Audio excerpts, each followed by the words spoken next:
आपकी बदौलत कोई एक व्यक्ति कुमार्ग से निकलकर, गलत राह से निकलकर सही राह पर आ जाए तो आपको सबसे ज्यादा भगवान हृदय से लगाकर प्यार करते हैं कि आपकी बदौलत। इसलिए जितने गुरु परंपराओं से लोग गुरु स्थान पर हैं, जितने भी गुरु संत हैं, ये सब भगवान के एजेंट ही तो हैं। क्या है ये? संत लोगों को देखते ही आप लोग क्या बोलते हैं? महाराज जी राम राम। मतलब उनको देखते ही मुंह से क्या निकलता है? राम राम, राधे राधे, जय श्रीमन नारायण। तो बताओ, ये तो जैसे आप लोग बीमा के एजेंट को देख के क्या, भैया हमारा बीमा कब पकेगा, कब होगा, सब कब आएगा? जब भी मिलेगा कुछ ना कुछ आप पूछ ही लेंगे। ठीक चल रही है किस्तें, कब तक पकेगा भाई, कब तक मिलना है? ऐसे संतों को देखकर आप पूछ ही लेते हैं, महाराज जी राम राम, राधे राधे, जय श्री कृष्णा। हमारा मन भी भगवान में कैसे लगेगा? तो संत भी एजेंट जो भगवान से जोड़ने का कार्य करते हैं। आप लोग भी कर सकते हैं ये काम। आप भी भगवान के बनकर, जो लोग गलत राह पर जा रहे हैं, कुसंग में जा रहे हैं, आप भी उनको प्रेरित करें और अपनी तरह सत्संग से जोड़ करके उनका भी कल्याण करें। इसलिए आप भी अच्छे बने, औरों को अच्छा बनाएं। इसलिए आप लोग अपने मोबाइल पर भी कथा सुना करो।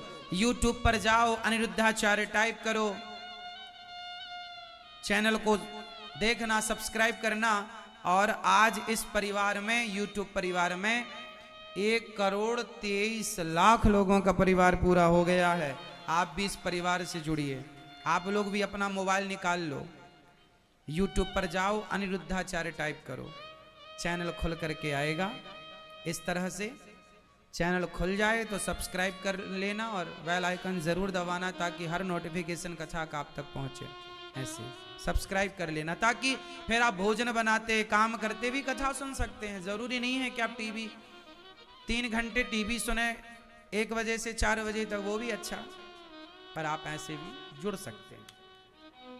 तो ये कार्य आपको करना है।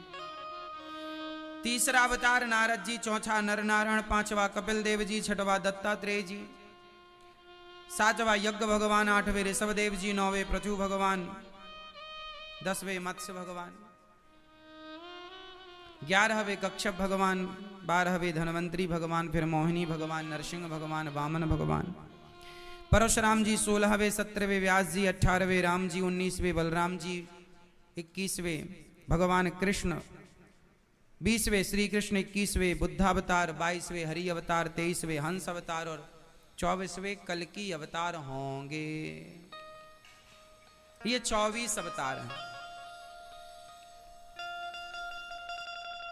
वृंदावन में भगवान के अनेक रूप हैं। कितने रूप हैं वृंदावन में? अनेक। देखो 24 अवतार के अतिरिक्त भगवान के रूप अनेक। अब वृंदावन में देखो, राधा रमण जी, राधा वल्लभ जी, है ना, गोपीनाथ जी, गोविंद देव जी, बिहारी जी, सप्त देवालय हैं। सप्त देवालयों की पावन चर्चा हम विस्तार से कल सुनाएंगे आपको। बिहारी जी को श्री हरिदास जी ने प्रकट किया, राधा रमण जी, राधा वल्लभ जी, गोपीनाथ जी। कुछ ठाकुर जी यहाँ हैं, कुछ ठाकुर मुगलों के शासनकाल में वृंदावन से बाहर चले गए, जैसे जयपुर में गोविंद देव जी, गोपीनाथ जी भी जयपुर में, है ना, पन्ना में ठाकुर जी चले गए। तो ऐसे पूरे विस्तार से हम आपको कल वृंदावन के सप्त देवालयों की चर्चा सुनाने वाले हैं। अभी 24 अवतारों की चर्चा सुनिएगा। तो 24 जो अवतार हैं भगवान के, वो 24 अवतार दिव्य अवतार हैं। प्रत्येक अवतार का एक न एक हेतु है। व्यास जी महाराज ने 17 पुराण लिखे पर शांति नहीं मिली। क्यों नहीं शांति मिली? क्योंकि भगवान का चरित्र बढ़िया से निरूपण नहीं किया, भगवान का गुणगान बढ़िया से नहीं गाया, गुणगान ठीक से नहीं गाया। नारद जी ने कहा भागवत जी की रचना करो, और भागवत जी जब वेद व्यास जी महाराज ने लिखी, नारद जी बोले मैं दासी पुत्र था, भगवान की कृपा हुई तो ब्रह्मा पुत्र हो गया, है ना। भागवत जी की जब भगवान की कृपा हुई तो भगवान ने मेरी प्रार्थना सुनी। नारद जी पहले कौन थे? दासी पुत्र थे, एक दासी के बेटे थे नारद जी। इनकी मां पंडित जी के घर बर्तन धुलती, झाड़ू पोंछा करती। एक दिन इनके घर में संत आए, तो नारद जी थे छोटे, तो छोटे थे तो इन्हें संतों का दर्शन अच्छा लगा और ये संतों की सेवा में लग गए। पांव दबाना, उनकी पूजा आरती की व्यवस्था करना, पुष्प लाना, एक बच्चा जो कर सकता है सब किया नारद जी ने। इसलिए अपने बच्चों को संतों से जोड़ना सीखिए। संतों से जुड़ेंगे तो संस्कार बनेंगे। हमने संतों से जुड़कर बहुत कुछ सीखा है। संतों का ना खान पान रहन सहन बहुत अलग होता है, पता है आप लोगों को। गृहस्थों का रहन सहन खान पान बहुत अच्छा नहीं रहा अब के गृहस्थों का, जबकि पहले के गृहस्थों का बहुत बढ़िया था। संत लोग ना आज भी पवित्रता का पूरा ख्याल रखते हैं। आप कभी संतों के मठ मंदिरों में जाइए और वहां भोजन करिए। आप लोग संतों को कभी ध्यान से देखेंगे, संत जब कभी आपको भोजन परोसते हैं, जैसे आप संतों के आश्रमों में जाते हैं और वहां भोजन परोसने की जो परंपरा है, संत लोग आपकी थाली से 6 इंच दूर से ही रोटी छोड़ते हैं, चावल छोड़ते हैं और दाल और साग छोड़ते हैं। आपकी थाली का वो स्पर्श नहीं करते अपने किसी भी पात्र से। और आप गृहस्थों को 100 में से 95 लोगों को नहीं पता कि परोसते कैसे हैं। सामने वाले की थाली जूठी है और आपने उसकी थाली में रोटी हाथ से रख दी, उसके स्पर्श कर लिया, छू लिया थोड़ा दूर से, एक मर्यादाएं। अब दाल की कटोरी में उसने बार बार हाथ डाला, रोटी लगा के खाई, और उसी दाल में आपने अपनी दाल की करछुल या जो भी पात्र स्पर्श कराया, तो वो सब झूठा हो जाता है। साधु संत लोग पवित्रता का बड़ा क्यों रखते हैं? क्योंकि जैसी रखेंगे शुद्धि वैसी रहेगी बुद्धि। आप लोगों की बुद्धि भ्रष्ट क्यों हो गई? क्योंकि आप लोगों ने ध्यान देना छोड़ दिया किसी भी चीज में। संतों की जो रसोई होती है उस रसोई में कोई भी जा नहीं सकता। संतों की रसोई में संत ही जाएगा, करोड़पति भी नहीं जा सकता। नहीं, बाहर रहो। खान पान बड़ा साफ है, मैं रहा हूं संतों के चरणों में। कोई रसोई टच नहीं करता, उनकी रोटी, उनके चावल, उनकी दाल। और दाल कैसी होती है उनकी? 1 किलो दाल में 1 बाल्टी पानी। दाल आपको परोसी जाएगी तो दाल के दाने 4-6 ही रहेंगे, पूरा पानी। लेकिन स्वाद इतना ज्यादा कि आपके घर में ऐसी दाल कभी बनी ना होगी। साग सब्जी बिल्कुल अलग आपके घर से, लेकिन स्वाद बड़ा है, क्योंकि वो अपने लिए बनाते नहीं। संत रोज भजन करने वाले साधु हैं, राम राम जपते तो रोटी बनाते हैं। पहले 1 लाख नाम जप करते हैं सवेरे, तब जाके वो रसोई में घुसते हैं और भजन करते करते बनाते हैं, नाम जप करते करते बनाते हैं, भगवान की यादों में रोते रोते बनाते हैं, और भगवान के लिए बनाते हैं कि हमारी रोटी ठाकुर जी खाएंगे, इस हाथ से बनी साग ठाकुर जी खाएंगे। तो वो भोजन पूरा प्रसाद भगवान के लिए बनाते हैं। भाव प्रधान है ना। आप किसके लिए बनाते हैं? बेटे के लिए, पति के लिए, और वो भगवान के लिए बनाते हैं। वो बड़ी शुद्धि रखते हैं। भोजन हुआ, रसोई में तुरंत साफ सफाई होगी। ये नहीं कि भोजन खप गया, मैडम सो रही हैं, रसोई में मक्खियां भिनक रही हैं ना। रसोई में तुरंत पोंछा लगेगा, चौका पूरा व्यवस्थित होगा, साफ सफाई होगी वहां, और फिर रोटी रसोई दूसरे दिन के लिए छोड़ दी जाएगी। संतों को, भोजन को आपने यदि टच कर लिया तो इतनी डांट मारते हैं वो आपको कि आप भूल जाएंगे। फिर संत थोड़ा अपने सिद्धांतों से बंधे होते हैं, और होना जरूरी है। अब जैसे आप गृहस्थों के घर क्या होता है, आप लोगों के घर में एक चीज कॉमन देखने को मिलती है। आपके घर में आपकी पड़ोसन जब भी आएगी तो उसके पांव पूरे घर में कहीं और ना रुकेंगे, वो दौड़कर आपकी रसोई में घुसेगी। हाँ या ना? ये ऐसा क्यों होता है? क्योंकि आप भी किसी के घर जाते हैं तो दौड़ के उसकी रसोई में पहले जाते हैं। ये गलत है। किसी को किसी की रसोई में नहीं जाना चाहिए। आपकी रसोई में सब लोग आते हैं, मतलब आपकी रसोई भ्रष्ट है। आपकी रसोई में कुत्ता भी घूम जाता है, भ्रष्ट है।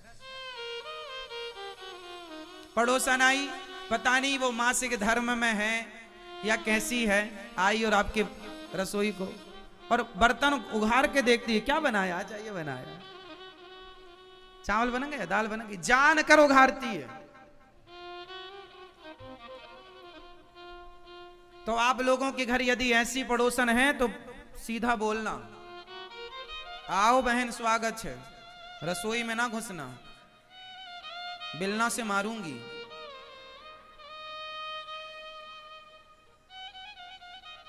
ना तुम घुसना किसी की रसोई में। गड़बड़ी तो आपकी है, आप घुसती हो तो वो आती है। बैठने की जगह पर बैठो ना। रसोई मंदिर होता है, रसोई से विचारों का निर्माण होता है।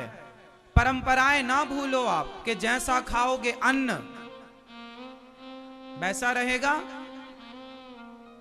अन्न से मन का निर्माण होता है, अन्न से विचारों का निर्माण होता है। जितना पवित्र अन्न पवित्रता से खाओगे उतने पवित्र विचार रहेंगे। जितनी गंदगी से खाओगे, जितना अशुद्ध अन्न खाओगे, उतनी पाप रहेंगे, बुद्धि भ्रष्ट होगी।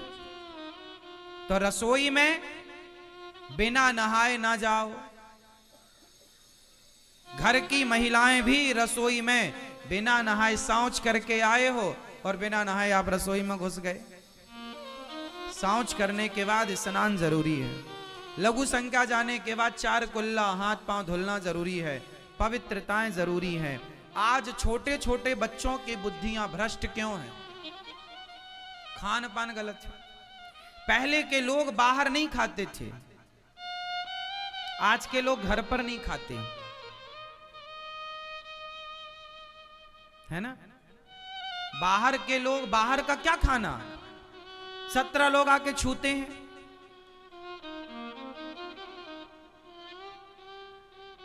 वही हाथ, उसी से नाक घुसाया, उसी से नाक साफ किया, उसी से पानी पूरी में पानी भर के आपको पकड़ाया, उसी से पसीना पहुंचा, उसी से आपको पानी। क्यों ऐसा नहीं होता?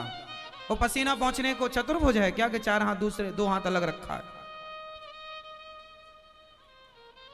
शरीर के किसी भी अंग में खुजली होगी, खुजलाएगा हाथ से, और उसी से बढ़िया स्वादिष्ट आपको खाओ। पवित्रता नष्ट हो गई है, इसलिए आज की बुद्धि भ्रष्ट हो गई है। अभी भी कुछ नहीं बिगड़ा। यदि मेंटेन करोगे पवित्रता को तो आपके बच्चों की बुद्धि बनी रहेगी, वरना विनाश तो हो ही रहा है बुद्धि का। गलत, आप अपनी बुद्धि से देखो ना, आपके मन में अच्छे विचार कितने आते हैं और बुरे विचार। आप बताइए, सच्ची बताना, आप अपनी बताओ, किसी की ना बताओ। आपके अंदर अच्छे विचारों की मात्रा ज्यादा है या बुरे विचारों की मात्रा ज्यादा है? बिल्कुल सही बताना। आपके अंदर अच्छे विचारों का निर्माण ज्यादा होता है या बुरे विचार ज्यादा आते हैं? बिल्कुल बुरे विचारों की मात्रा ज्यादा है। प्रत्येक की कहानी है ये। अच्छे विचार कम, क्योंकि पवित्रता, अच्छाई अब बची कम है ना। हर तरफ से आप परेशान हैं। क्यों? क्योंकि पहले के लोग, पहले की मां, पहले की अम्मा, पहले के लोग खान पान को लेके, पहले के लोग पानी भी नहीं पीते थे किसी के हाथ का। पहले का बूढ़ा अपनी रस्सी और बाल्टी लेके चलता था, क्योंकि हर जगह कुआं की सुविधा थी। अपना बाल्टी से पानी निकालेगा, कुएं का पानी पिएगा। क्यों? आप शराबी हैं, आप मांसाहारी हैं, और मैंने आपके हाथ से पानी पी लिया। मांसाहारी हो आप, शराबी हो आप, चलो सामने वाला कोई स्त्री या पुरुष वैश्या है और हमें पता नहीं कि वैश्या है, और वैश्या के हाथ से पानी, कहते हैं जिसके चीजों को आप ग्रहण करते हैं उनका प्रभाव उस वस्तु के माध्यम से आपके भीतर प्रवेश करता है।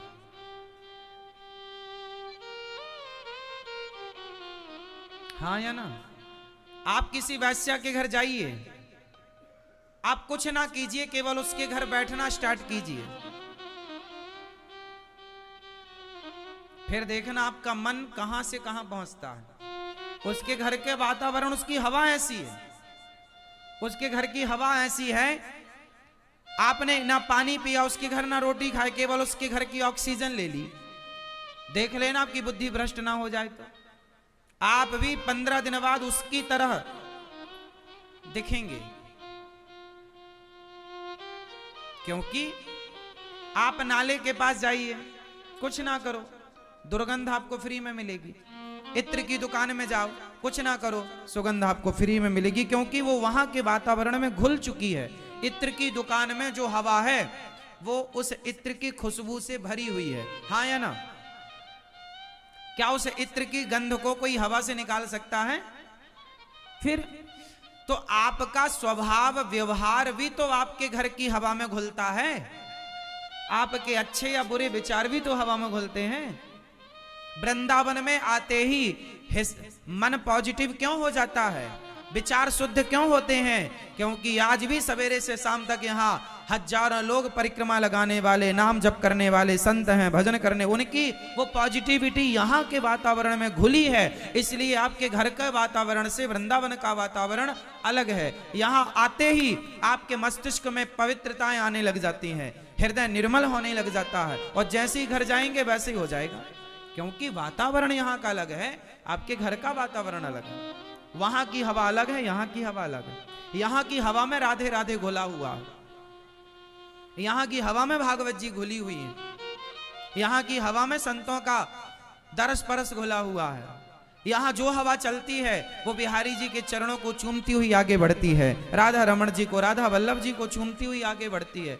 तो वो हवा जब हमें टच करेगी तो बिहारी जी के चरणों की तरफ तो बढ़ाएगी, क्योंकि हवा में बिहारी जी का स्पर्श घुला हुआ है। हाँ या ना? इसलिए आप लोग माने ना माने, पर खान पान, रहन सहन, बोलचाल मायने रखता है मेरी मां।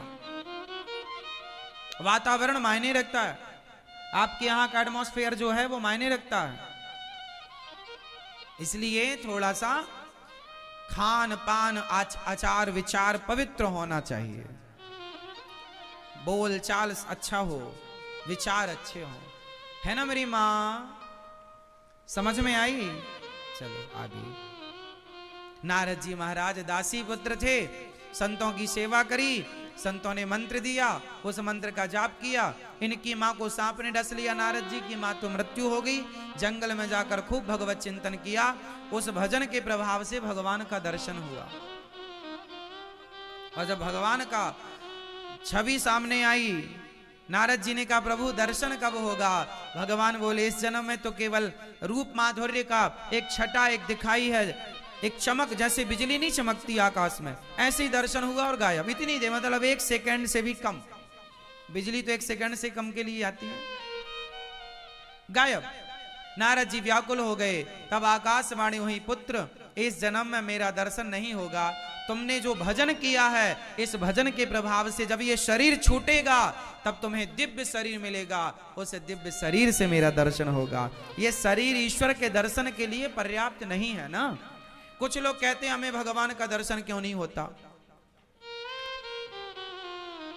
ये शरीर साधना के लिए है। साधना जब कर लोगे और पक जाएगी साधना, तो ये शरीर छूटकर दिव्य शरीर मिलेगा, जिस शरीर से भगवान को प्राप्त किया जा सकता। देखा, ये तो ऐसे ही है ना। शरीर इसलिए तो दिव्य शरीर भक्तों को मिलता है। अर्जुन से भगवान ने कहा कि मैं तुम्हें अपना विराट रूप दिखाऊंगा, तो अर्जुन की तो आंखें बंद हो गईं। कैसे देखेंगे? तब भगवान ने उन्हें दिव्य चक्षु प्रदान किए। इन आंखों से भगवान को देखने की शक्ति थोड़ी है। जब भगवान दिव्य नेत्र दिए अर्जुन को, तब जाकर के उन्होंने देखा। भगवान यहीं कहीं बैठे हैं, पर हमारी क्षमता नहीं है उन्हें पहचानने की। इसलिए दिव्य शरीर भगवान प्रदान करते हैं भक्तों। ये शरीर तो साधन के लिए मिला है। जगाओ मैया को, जो रही है।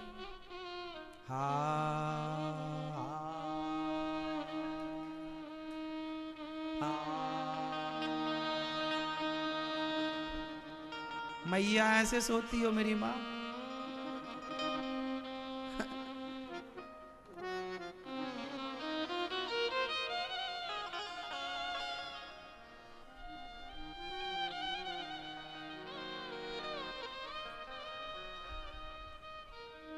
भगवान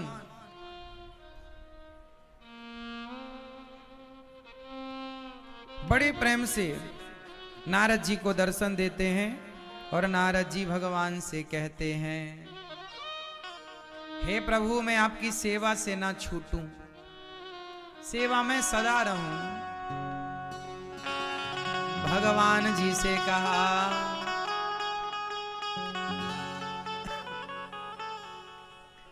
इतनी कृपा सांवरे बनाए रखना, इतनी कृपा सांवरे बनाए रखना, मरते दम तक सेवा में लगाए रखना, इतनी कृपा।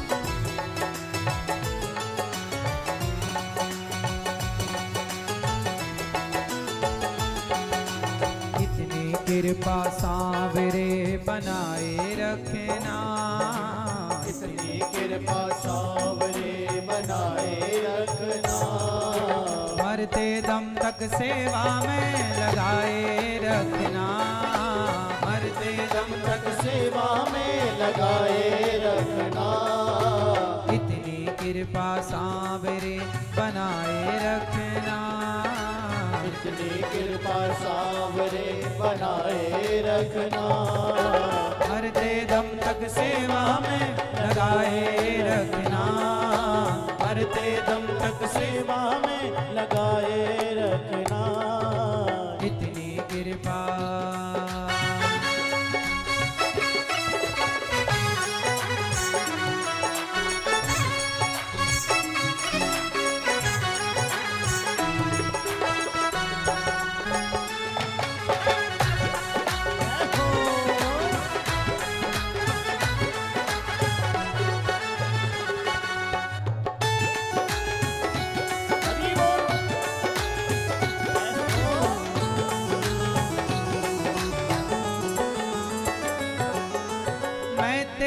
तू मेरा कान्हा, तू राजी मैं राजी, मैं तेरा तू मेरा कान्हा, तू राजी मैं राजी, तेरे नाम पे लिख दी मैंने इस जीवन की बाजी, तेरे नाम पे लिख दी मैंने इस जीवन की बाजी, लाज तुम्हारे हाथ है बचाए रखना, लाज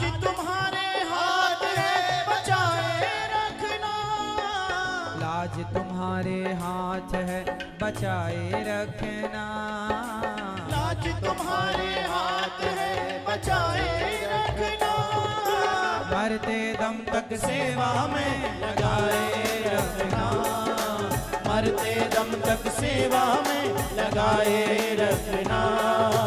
इतनी कृपा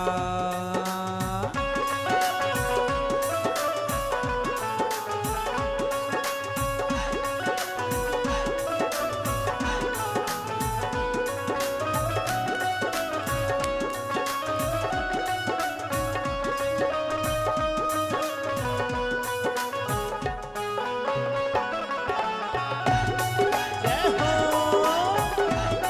हरि बोल।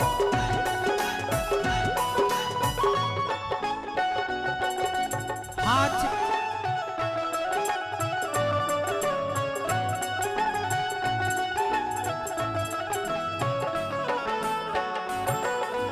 हाथ जोड़ मैं करूं प्रार्थना, भूल कभी ना जाना, हाथ जोड़ मैं करूं प्रार्थना, भूल कभी ना जाना। हे कन्हैया हमें मत भूल जाइएगा। हाथ जोड़ मैं करूं प्रार्थना, भूल कभी ना जाना, हाथ जोड़ मैं करूं प्रार्थना, भूल कभी ना जाना।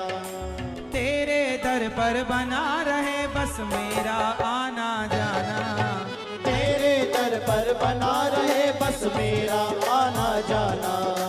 दिन पर दिन ये सिलसिला बढ़ाए रखना, दिन पर दिन ये सिलसिला बनाए रखना, दिन पर दिन ये सिलसिला बढ़ाए रखना, दिन पर दिन ये सिलसिला बनाए रखना। मरते दम तक सेवा में लगाए रखना, मरते दम तक सेवा में लगाए रखना। इतनी कृपा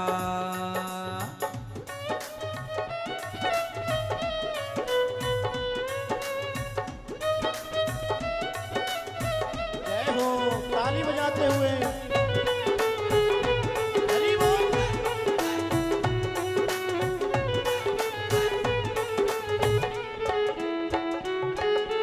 जन्म जन्म तक तेरा मेरा साथ कभी ना छूटे, जन्म जन्म तक तेरा मेरा साथ कभी ना छूटे।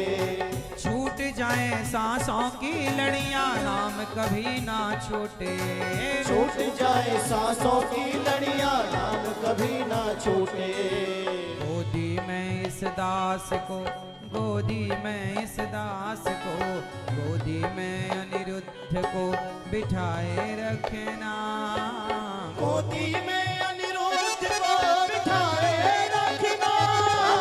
मरते दम तक सेवा में लगाए रखना, मरते दम तक सेवा में लगाए रखना। इतनी कृपा सांवरे बनाए रखना, इतनी कृपा सांवरे बनाए रखना। मरते दम तक सेवा में लगाए रखना, मरते दम तक सेवा में लगाए रखना। इतनी कृपा सांवरे बनाए रखना, इतनी कृपा सांवरे बनाए रखना। मरते दम तक सेवा में लगाए रखना, मरते दम तक सेवा में लगाए रखना। मरते दम तक सेवा में लगाए रखना। मरते दम तक सेवा में लगाए रखना।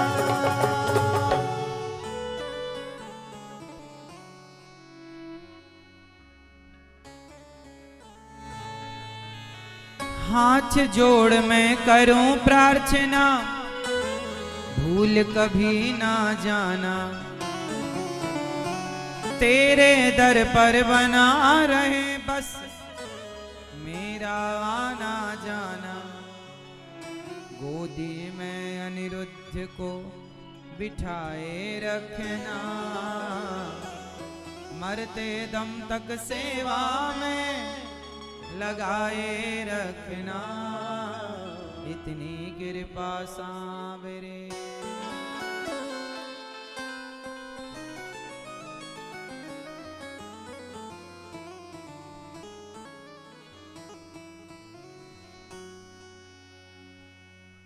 भगवान की कृपा से नारद जी महाराज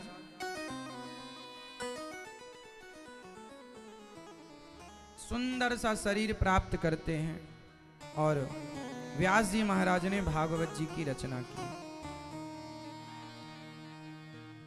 भागवत जी में महाभारत के युद्ध से भागवत जी को स्टार्ट किया गया है। भागवत जी को मैया ओ मेरी माँ सुन लो, महाभारत का युद्ध, आप लोगों ने महाभारत के युद्ध से कुछ सीखा या नहीं? नहीं सीखा? मैया आपने कुछ सीखा क्या? कि घर में महाभारत करेंगे? अच्छा, महाभारत से आपने क्या सीखा? महाभारत से हम सबको यह सीखना चाहिए कि घर में कभी महाभारत ना हो। किस किस की गलती से महाभारत हुआ? महाभारत की युद्ध में किस किस की गलतियां थी? बहुत लोगों की गलतियां हैं। मुख्य काम क्या है महाभारत का? महाभारत किसकी लड़ाई है? क्यों हुई लड़ाई? भाइयों की। भाइयों की लड़ाई अक्सर किस बात पर होती है? जोर से, जोर से। संपत्ति प्रॉपर्टी की लड़ाई होती है और यहां भी संपत्ति की ही लड़ाई थी, अधिकार की लड़ाई थी। किसकी लड़ाई थी? जोर से, अधिकार की लड़ाई थी। हमें हमारा अधिकार चाहिए, इसकी लड़ाई थी। अच्छा ये बताओ, आपस में लड़के मर जाने के बाद अधिकार लेना सही है या प्रेम मोहब्बत से अधिकार अपना ले लेना सही है? बोलो। प्रेम। महाभारत का युद्ध क्यों हुआ? बताओ जरा क्यों हुआ? क्योंकि सही बंटवारा नहीं हुआ। आज भी घर में भाई भाई का महाभारत लड़ाइयां इसलिए होती हैं, हजारों केस फाइल कोर्ट कचहरी में इसलिए है क्योंकि बाप ने, पिता ने मरने के पहले जीते जी भाइयों का बंटवारा सही नहीं किया। आज कितने पिता मर जाते हैं पर बच्चों का सही बंटवारा ना करने से उनके बच्चे सारी जिंदगी कोर्ट कचहरी में गुजारते हैं। तो आप जितने पिता यहां बैठे हैं कान खोलकर सुनना, जितने बाप यहां बैठे हैं या जो टीवी पर सुन रहे हैं ध्यान से सुनना, आप लोग अपने मरने के पहले बिल्कुल सही बच्चों को बंटवारा करके जाना। नहीं करोगे तो वो महाभारत आपके घर में भी खड़ा होगा और वो महाभारत सर्वनाश करता है। यदि दो भाई आपस में लड़ेंगे तो नुकसान दोनों का होगा। लड़ाई में नुकसान एक का कभी नहीं होता, लड़ाई में नुकसान दोनों का होता है, माना कि किसी का ज्यादा किसी का कम। कोर्ट कचहरी में पैसे दोनों के लगेंगे। तुम्हारे विवाद का फायदा जमाना उठाएगा। इसलिए घर की बातें घर पे प्रेम मोहब्बत से क्यों नहीं सुलझा लेते? क्यों नहीं बातचीतों से काम बना लेते? बताओ, यदि धृतराष्ट्र की तरफ से पांडवों का अधिकार दे दिया जाता, 5 गांव मांगने आए थे भगवान, सही अधिकार सही बंटवारा हो जाता तो महाभारत की जरूरत थी? इसलिए बड़े भाई का अधिकार बड़े भाई को दो, छोटे भाई का अधिकार छोटे को दो। कई बार घर के बंटवारों में यह रह जाता है कि बड़े भाई को ज्यादा दे दिया, माँ बाप ने छोटे को कम दिया, या छोटे को ज्यादा दे दिया बड़े को कम दिया। माँ बाप का ये कर्तव्य है कि आप अपने बच्चों का बंटवारा परफेक्ट करें, बराबर बराबर बांटो, अपने नाम पर कुछ जमीन जायदाद रखो, ये कहकर कि जो बुढ़ापे में मेरी सेवा करेगा अब ये मेरा हिस्सा मैं उसे दे करके जाऊंगी या जाऊंगा, ये सही है। पर बच्चों के साथ ना माँ बाप, कुछ माँ बाप भी ऐसे हैं जो अपने बच्चों के साथ भी अन्याय करते हैं, किसी को ज्यादा किसी को कम, किसी को कुछ नहीं देते माँ बाप। तो जब कुछ नहीं देना तो भैया पैदा काहे किया था, पैदा करने में तो कर लिया दर्जनों, अब बांटने में रो रहे हो।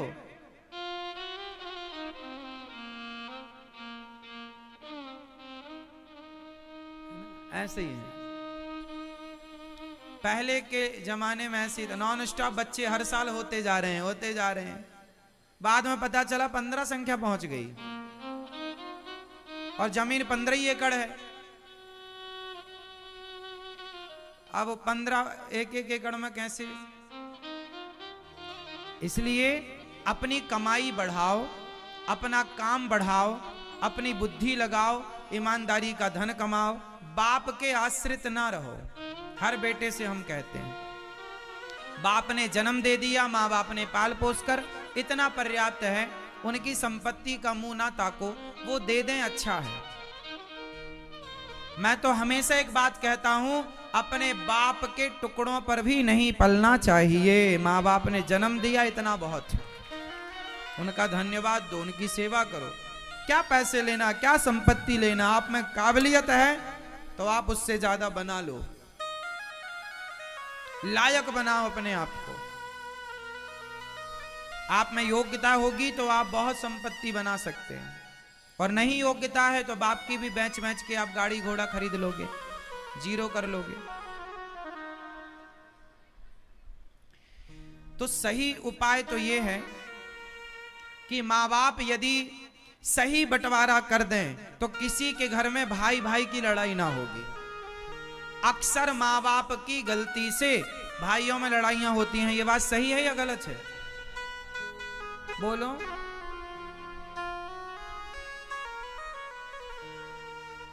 कुछ परसेंट इसे कहा जा सकता है कि चलो, लेकिन आज तक का इतिहास जो देखा गया है ना, बंटवारा सही ना होने के कारण 99% झगड़े होते हैं। इसलिए जितने पिता सुन रहे हैं, जीते जी बढ़िया बंटवारा करो। जो दुकान जिसे देना है उसे दो, कह कर दो। और बंटवारा कैसे करना चाहिए? बंटवारा कभी बाप को अकेले नहीं करना चाहिए।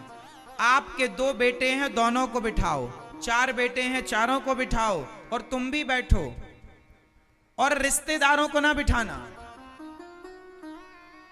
ये जो तुम प्रपंच बिठा लेते हो ना, ये लोग तो फिर किसी एक के पक्ष में ही बोल देंगे, जिससे उनका ज्यादा टाका भिड़ता होगा। किसी जमाने को नहीं, 4 भाई हो तो चारों बैठो, बाप बैठे, और सबकी सहमति लो। क्यों भाई, क्या तुमको हम ये हिस्सा दे रहे हैं, खुश हो? तुम्हें ये दे रहे हैं, खुश हो? तुम्हें ये दे, खुश हो? चारों से पूछो, खुश हो? चारों की सहमति लो, चारों की राजी मर्जी हो। और बाप बंटवारा करके अपने बच्चों से एक वचन ले, बेटा बूढ़े बाप के हाथ में चारों अपना हाथ रखो और मुझे वचन दो कि तुम बंटवारा तो मैंने कर दिया, तुम्हारी खुशी से किया, लेकिन अब वचन दो कि मेरे मरने के बाद भी तुम कमाओगे धमाओगे अपना अलग अलग, पर प्रेम मोहब्बत से भाई भाई के काम आते रहना मेरे जाने के बाद भी। ये वादा वचन बाप अपने बच्चों से लेना भूल जाता है, इसलिए बाप के मरते ही बच्चों में विवाद होता है, कोर्ट कचहरी, एक दूसरे के जान के दुश्मन। कितनी खबर आप सुनते हैं, बड़े भाई ने छोटे भाई को गोली मार दी, छोटे ने बड़े को मार दिया, एक दूसरे को मार के उसने उसको गोली मार दी और मर्डर करके केस में जाके जेल भोग रहा है। अब दोनों बर्बाद हो गए, बच्चे पढ़ ना पाए, बच्चों को योग्य ना, मतलब पूरा घर बर्बाद हो गया। तो ये नौबत ना आए। ये महाभारत की कथा तुम्हें सिखाती है कुछ, कि अब के बाद एक बार महाभारत हुआ, एक परिवार में, अब किसी परिवार में महाभारत ना हो, उसको ना हो किसी घर में, इसलिए महाभारत ग्रंथ लिखा गया और आप सबको पढ़ना समझना चाहिए। जो गलती वहां की गई दुर्योधन के द्वारा, धृतराष्ट्र के द्वारा, वो समाज में अब कभी कोई गलतियां ना दोहराए। बस ये महाभारत से शिक्षा है। महाभारत की कथाएं तो आप सबको याद हैं, सब जानते हैं आप कुछ ना कुछ, लेकिन सीख क्या पाया आपने, मैसेज क्या लिया? यदि आपने चीजों से सीखा नहीं तो फिर मतलब ही नहीं है चीजों का। समझ में आई ना बात? तो बाप को बंटवारा करने के बाद चारों का क्या करना चाहिए? वचन संकल्प कराना चाहिए, बेटा तुम चारों गले मिलके रहना। और बताओ, बंटवारे के समय बच्चों की सहमति जरूरी है या नहीं? चलो बाप ने दबाव में बांट दिया, कल को तुम मरोगे तो वो अपना दावा ठोकने लग जाएगा कि नहीं, मैं तो बाप के सामने बोल नहीं पाया पर ये प्लॉट मेरा है, मैं लूंगा इसे। आपस में भी तो लड़ना अच्छा नहीं है, एक साथ रहने वाले भाई हो। इसलिए बाप जब बंटवारा करें तो बच्चों की सहमति जरूरी है या नहीं? बोलो हाँ, बिल्कुल सहमति जरूरी है। और सोना चांदी जब बांटो, सासू मां आप, तो चारों बहुओं को बिठाओ, दोनों बहुओं को बिठाओ और बिल्कुल बराबर बराबर झुमका झुमकी बांटना।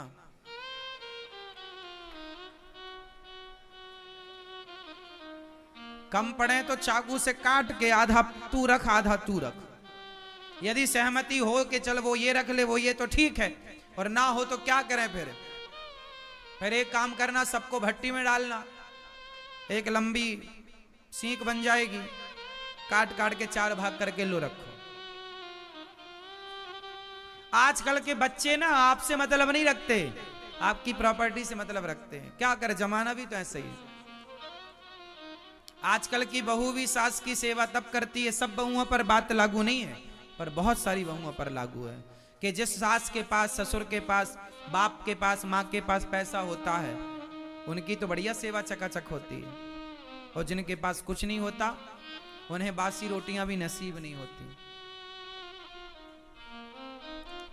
समय बदल रहा है ना मेरी माँ, समय है अब।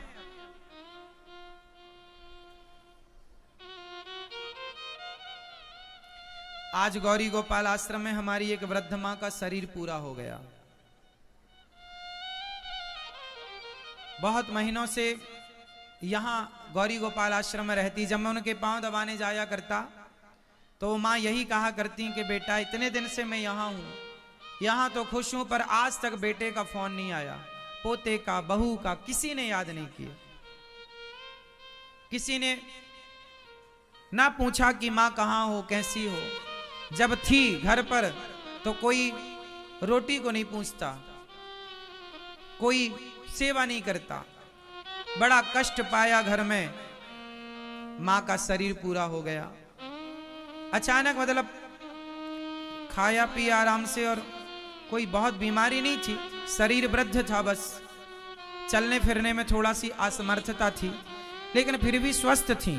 अचानक भोजन, चाय आए पिया और शरीर पूरा हो गया, भोजन प्रसादी के, नाश्ता वगैरह के बाद।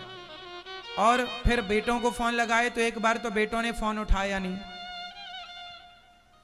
काट दिया फोन। फिर भी हम लोगों की जिम्मेदारी होती है कि भाई माँ गई तो हम आप लोगों को सूचना दें, तो बार बार फोन लगाने पर एक बार तो स्विच ऑफ कर लिया मोबाइल। जब फिर भी पीछे पड़े ही रहे तो फिर उठाया, सूचना दी कि भाई आपकी माँ चली गई हैं, आओ अंतिम दर्शन करने। तो बोले कि हम 2 बजे तक पहुंचेंगे। तो अभी कथा के बाद फिर आगे की अपडेट मैं लूंगा कि क्या आए या नहीं आए। यदि आए होंगे तो वो माँ का दर्शन करेंगे, नहीं आए होंगे तो फिर उनका अंतिम संस्कार इत्यादि की पूरी प्रक्रिया। बच्चे जब नहीं आते तो यह दास ही उनका बेटा बन के उनकी सारी कार्य को पूरा करता है।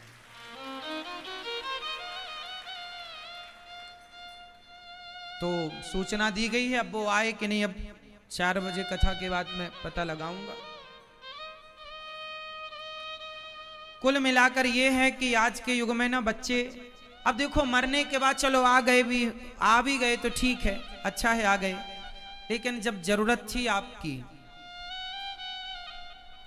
तब जब जरूरत थी तब आते, हाल चाल लेते, आखिरी दर्शन करते, आंखों से आंखें मिलाते, पांव दबाते, आशीर्वाद लेते।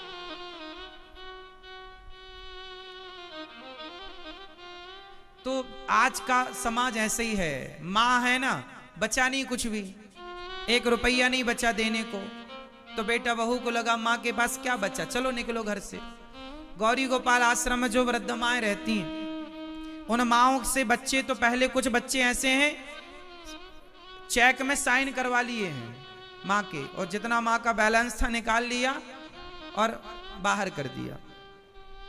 कितनी माता, जितनी गौरी गोपाल आश्रम में 272 माताएं हैं, इन्हें कोई पड़ोसी ने थोड़ी सताया है, कोई गैरों ने थोड़ी सताया है, रिश्तेदारों ने, अपनी औलाद, खुद के बेटा बहू, और बेटा ही बहू ही नहीं, एक माँ की तो 6 बेटियां हैं, सिर्फ बेटियां 6, बेटा नहीं है, वो 6 बेटी उनके माँ के दामाद वगैरह आके माँ को यहां छोड़कर चले गए। 6 बेटियां हैं और 6 में से एक भी सेवा नहीं करने को तैयार। बेटी 1-1 महीने भी रखती तो 6 महीने गुजर जाते। 6 बेटियां हैं, तो सेवा करने का जब नंबर आता है ना, तो फिर ये सब कहने में अच्छा लगता है कि हम बेटियां हैं, हम सेवा करेंगी, कर लो, अच्छा है, कुछ बेटियां करती भी हैं, पर जब सेवा करने का आता है ना तो लोग पीछे हट जाते हैं। आज के युग में भला कौन किसकी, आजकल आदमी कुत्ते की सेवा कर लेता है, कुत्ते के मलमूत्र उठा लेगा, पर मां बिस्तर में मलमूत्र कर दे तो उससे उन्हें दुर्गंध आती है, और कुत्ते के मलमूत्र से शायद खुशबू आती होगी, है ना। आजकल आदमी कुत्ते की सेवा खूब कर रहा है, समय से उसको नहलाना, शैम्पू से, समय से बिस्किट खिलाना, दूध पिलाना, समय से उसे, वो मांसाहारी है तो उसके लिए मांस भी लाते हैं लोग। लेकिन अपनी मां, कभी मां ने कह दिया कि हमें खीर खाना है, तो बेटे को दूध महंगा लगता है कि तुम दूध महंगा हो, खीर खाओगी। ये वही मां है जिसने तुम्हें खीर बना बना के तुम्हारी खुशी का पूरा ख्याल रखा था, पर जब वो शरीर पूरा करती है, कहते हैं जब बेटे ने आंख खोली थी ना पहली बार, तो मां सामने थी, पर सवाल समाज से है कि मां ने जब आखिरी सांस ली और आखिरी बार आंखें बंद की, तब क्या तुम पास में थे? क्या यही पुत्र धर्म है? सेवा।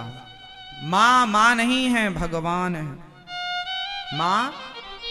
मां नहीं है, मां तो भगवान है। पता नहीं बच्चों को ये बात क्यों नहीं समझ में आती। ये दास अनिरुद्ध, हम तो माओ की सेवा जो बनती है कर लेते हैं। 272 हमारी माएँ हैं, सब प्रसन्न हैं, खुश हैं, कोई भी माँ दुखी नहीं है। किसी भी माँ से आप मिलकर देख लेना। हम कुछ नहीं दे सकते, प्रसन्नता तो दे सकते हैं।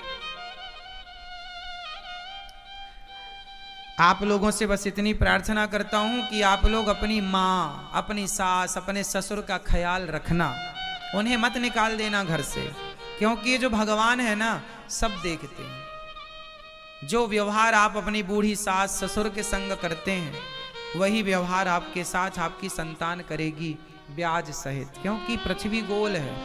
जो हम करते हैं वो हमें वापस मिलता है।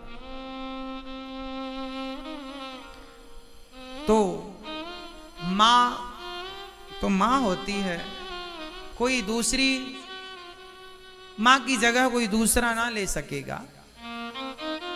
सेवा करना।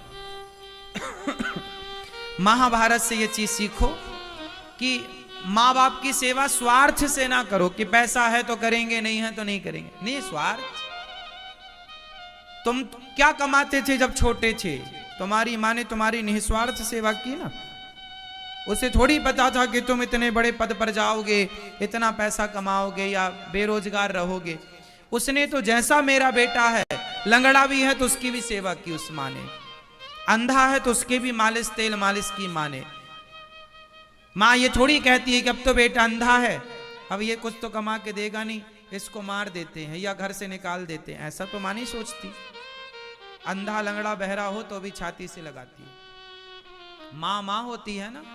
पर वही बच्चे जब माँ बाप बुढ़ापे में कुछ करने लायक नहीं रह जाते, बुढ़ापा वृद्धावस्था अधिक आती है, तो कुछ बच्चे उनका तिरस्कार कर देते हैं, अपमानित करते हैं, घर से बेदखल कर देते हैं।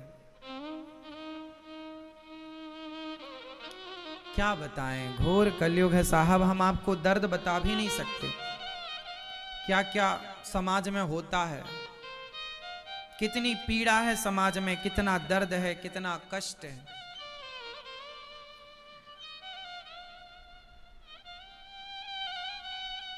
महाभारत का युद्ध हुआ, 99 कौरव मारे गए, दुष्ट दुर्योधन की जांघ तोड़ दी भगवान भीम भैया ने।